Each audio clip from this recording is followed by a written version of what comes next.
All right, guys, welcome into the official power rankings here post week 2. We're going to take a look at the FPI. I've got my personal top 10 I want to go over. We've got the big time performances, who's moving up in terms of the Heisman race. But of course, you do have Alabama still sitting at number 1. Even after their loss, people are going to lose their minds. But remember, this is an analytical model. It's a predictive model. It's not based off of really the past. It's supposed to predict forward. So you can see one of the big things, Ohio State, Alabama staying 1 and 2, but they're both dropping pretty radically. They were both 1 and 2 by about 5 points. Now they're really dropping back to the pack. And I think it's fairly obvious that both Ohio State and Alabama this year are a little bit worse than they normally are. I've been hearing some really bad stuff about Ohio State in terms of their program culture right now. When you look at the Ohio State team, it's very comparable to Texas A&M, to where, I mean, when you've got a defensive line that's full of 5 stars and you can't pressure Youngstown State, there's a big problem. And Ohio State has a very brutal schedule versus Western Kentucky, who's going to be a hard team, and then on the road at Notre Dame. Things could really fall off the rails here, but they're still sitting at number 2. You've got Georgia at number 3. I still have my questions about Georgia, but you look at the SEC this year, it's just not good. And Georgia being in the SEC East, they should pretty much have a cakewalk if they go undefeated in the regular season. You know, could you imagine if they lose in the SEC championship? Would they still make the playoff? I don't know. I mean, the SEC's bad this year. You have USC sitting at number 4. So USC annihilated Stanford. And listen, we don't think Stanford's going to be very good this year, but that game started at 10:30. A lot of people didn't see that game. That's a very dominant win. They move up 1 spot. I would probably have USC right now at 7 or 8 because I still have questions about their defense. But that was a very impressive win. Florida State, you could argue, is the best team in the country right now. They throttled Southern Miss when they were 30-point favorites. They won that game by like 55 points. They're at number 5. They're up 3 spots. You've got Texas moving up 3 spots. So in terms of the real life rankings, Texas very likely going to be inside the top 5. That is you don't want to say it's a program changing win, but you go on the road to Alabama and win that game, especially when you look at this Texas team. Last year, if they don't lose Quinn Ewers in the first quarter, they possibly sweep their 2-game series against Alabama. It's just crazy. And Quinn Ewers, the coming out party, entering his name firmly in the Heisman race. I don't think he's going to win the Heisman just because it seems like, a lot of times dual threat QBs tend to win the Heisman now. But Quinn Ewers, very, very impressive performance, going deep, amazing deep ball, and Texas doing enough defensively. Also, you've got Alabama. So the issue with Alabama, I guess I'll talk about it. They just don't have an elite receiver again. They had this problem last year. They have it this year. And also, Jalen Milroe had 2 horrifically bad interceptions. Like, he was staring the receiver. He just didn't see the defender. Both times, he did not see the defender. And then you look at Alabama's defense, they're loaded with 5 stars. It is what it is. But Texas, they're going to be moving into the top 5 and certainly a big-time contender to make the playoff after that win. You've got Penn State. I love Penn State right now. They destroyed Delaware. They won in week 1 easily. Drew Aller looks phenomenal. They're sitting at number 7. They're up 3 spots. Oklahoma down 4 spots after beating SMU. I'm guessing that's just analytical adjustment. Maybe the Oklahoma offense didn't perform as well as people thought. They only scored 28 points against an SMU team who doesn't have a good defense, but I'm still pretty high on Oklahoma. You do have Notre Dame sitting down 3 spots. I thought that was a very impressive performance against NC State. You're dealing with the weather delay. It's always annoying. They end up easily covering that 7.5-point spread and throttling NC State in the fourth quarter. Notre Dame, they have Central Michigan, who obviously are terrible. They're going to be 30 points in that game at home. And then they have Ohio State. They have 2 weeks to get ready for Ohio State at home, while Ohio State has to face an annoying Western Kentucky air raid offense with Austin Reed and then go on the road to Notre Dame. it's going to be very hard for Ohio State. I'm looking forward and I'm seeing problems for this Buckeyes team. You've got Michigan sitting at number 10.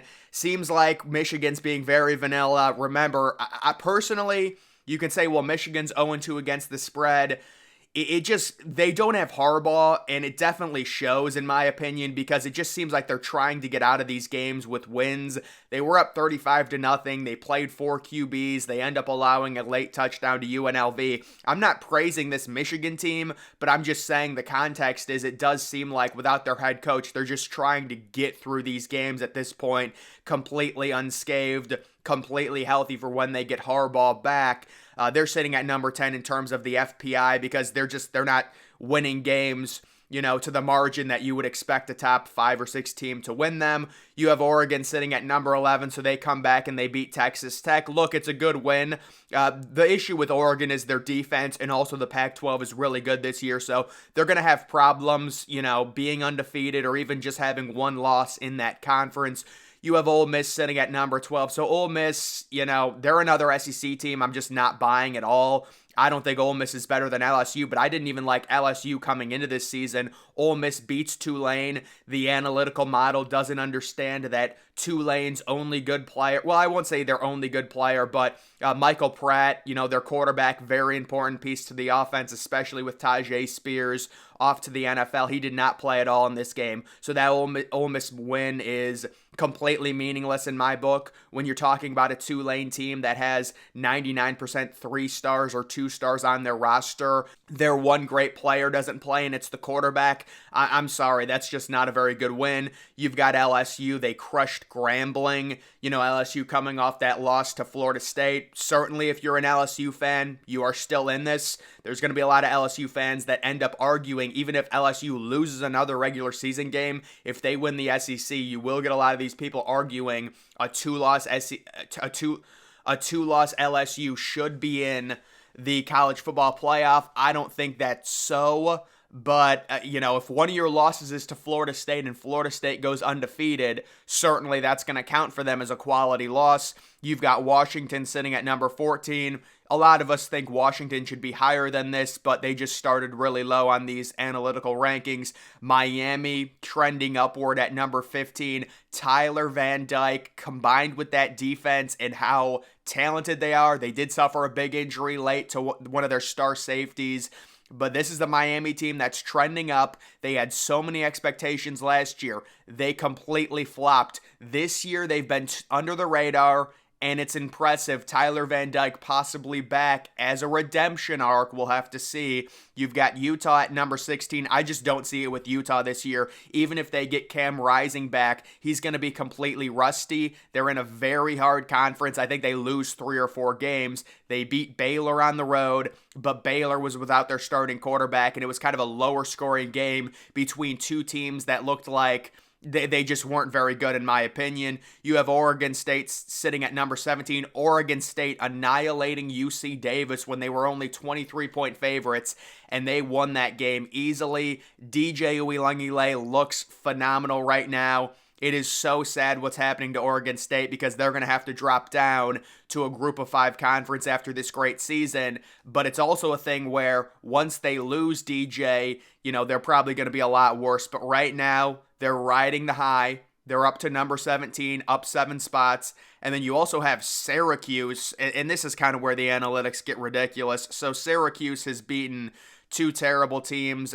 I don't even know who Syracuse beat yesterday. Normally, I'll be able to remember every single game. It'll jog my memory. I don't even remember who they faced, but they are 2-0 now because they beat Colgate by about 60 points in week 1.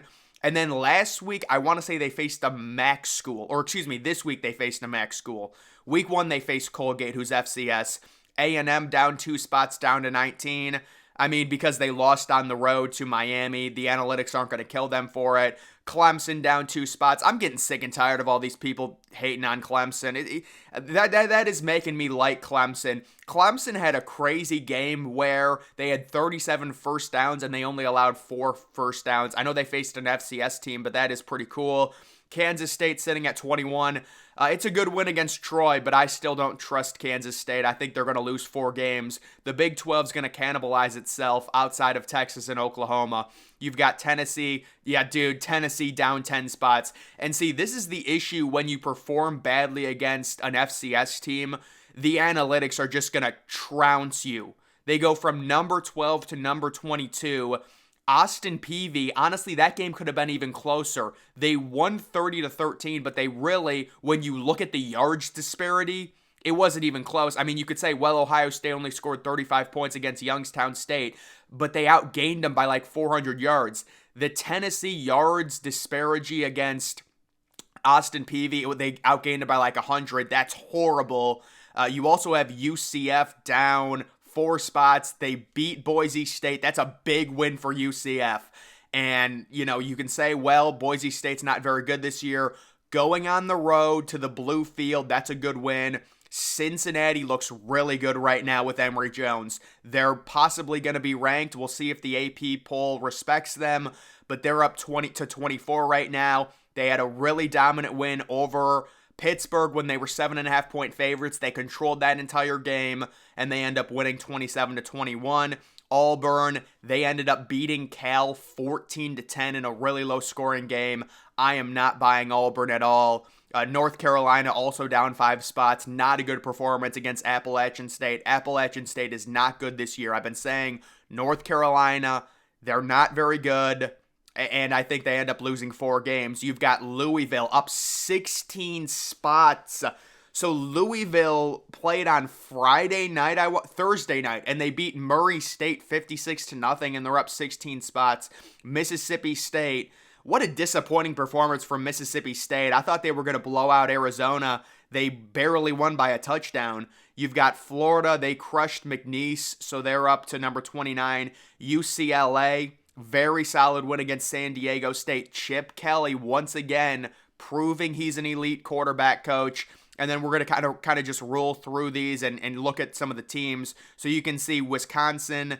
Wow, that is a terrible loss for the Big Ten, man. Them losing to Washington State. They're down 12 spots. Kentucky down 15 spots for their game. We know how Kentucky, they never schedule a tough non-conference opponent, and they're clearly struggling. You can see Duke even down 2 spots. Michigan State down 5 spots.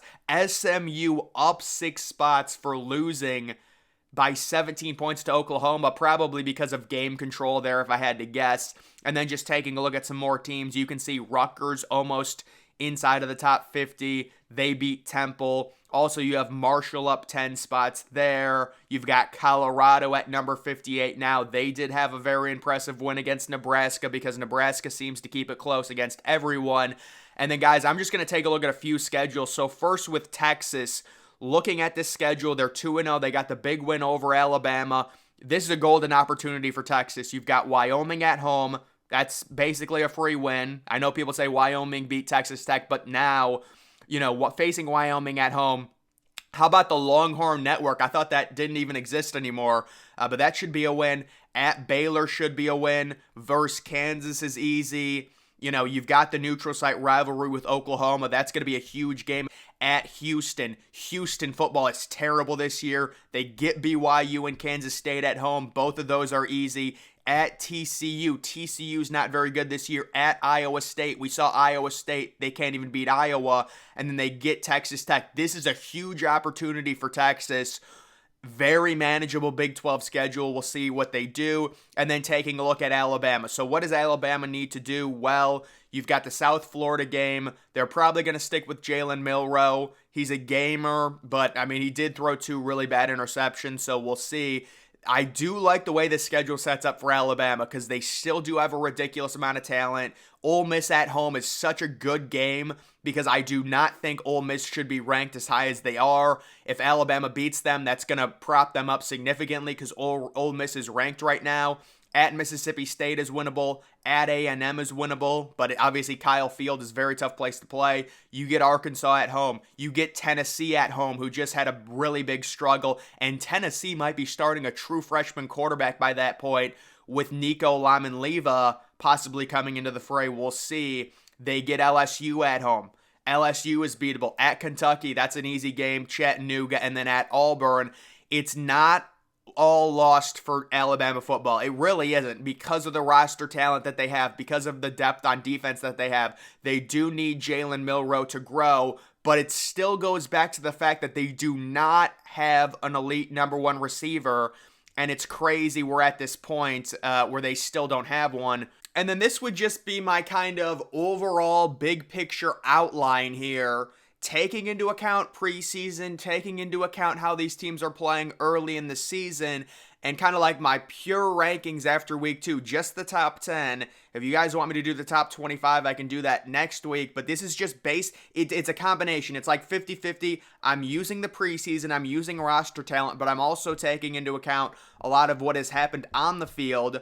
And I do have Florida State as the number 1 overall team in the nation right now. I have Georgia at number 2. I think you have to respect Georgia for winning the last 2 national titles. The recruiting, yes, they haven't faced anyone, but they're 1-1 against actually, I think they're 0-2 against the spread, but that really doesn't matter too much. They're breaking in a new QB. I do have Texas at number 3. You win on the road in Tuscaloosa. You need some respect.